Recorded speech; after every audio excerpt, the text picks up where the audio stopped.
Albert Einstein once said, everybody's a genius, but if you judge a fish by its ability to climb a tree, it will live its whole life believing that it is stupid.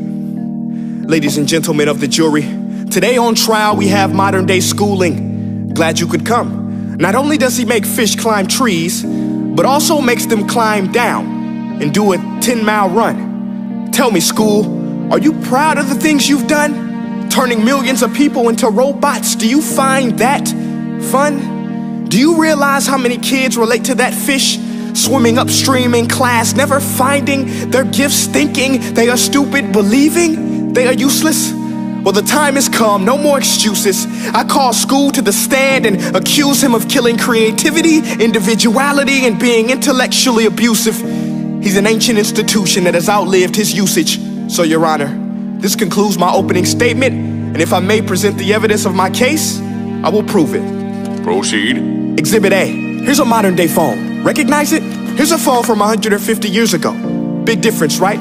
Stay with me. Here's a car from today, and here's a car from 150 years ago.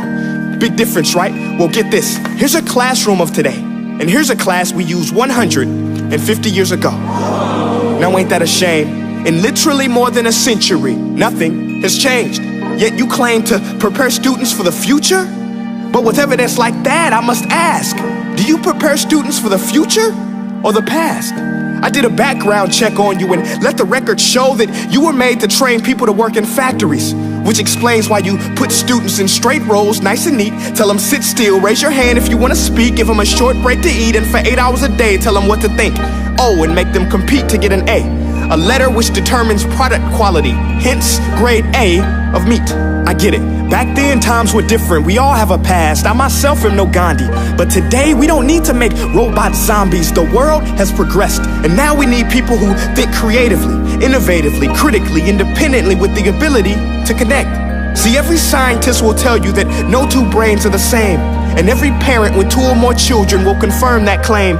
So please explain why you treat students like cookie cutter frames or snapback hats, giving them this one-size-fits-all crap. Watch your language. Sorry, Your Honor, but if a doctor prescribed the exact same medicine to all of his patients, the results will be tragic. So many people would get sick, yet when it comes to school, this is exactly what happens. This educational malpractice, where one teacher stands in front of 20 kids, each one having different strengths, different needs, different gifts, different dreams, and you teach the same thing the same way? That's horrific. Ladies and gentlemen, the defendant should not be acquitted. This may be one of the worst criminal offenses ever to be committed. And let's mention the way you treat your employees. Objection. Overruled. I want to hear this. It's a shame. I mean, teachers have the most important job on the planet, yet they're underpaid? No wonder so many students are short-changed. Let's be honest, teachers should earn just as much as doctors, because a doctor can do heart surgery and save the life of a kid, but a great teacher can reach the heart of that kid and allow him to truly live.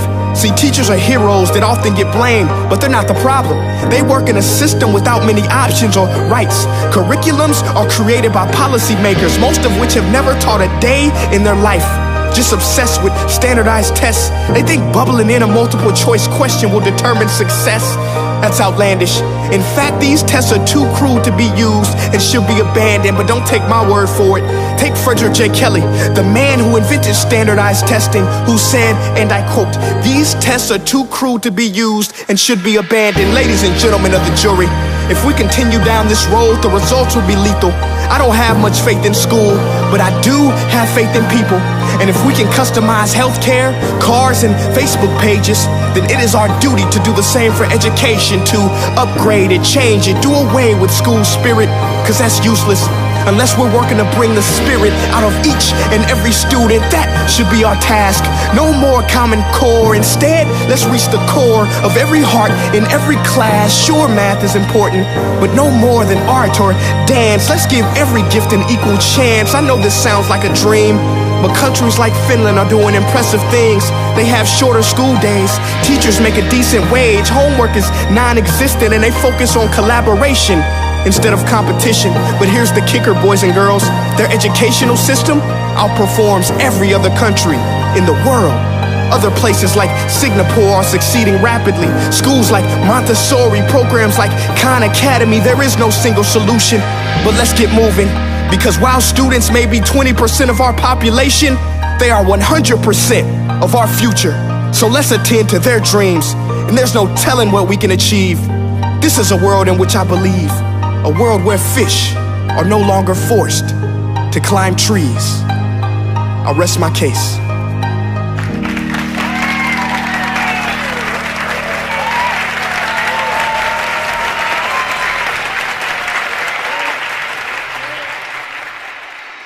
Hey guys, my name is Prince EA, and I want to say thank you so much for watching my video. But now, I want to know what you think. How can we together create a more efficient, effective, and just better future of learning? I want you to visit nestday.com/preorderthefuture and share your thoughts and ideas on the topic. Peace.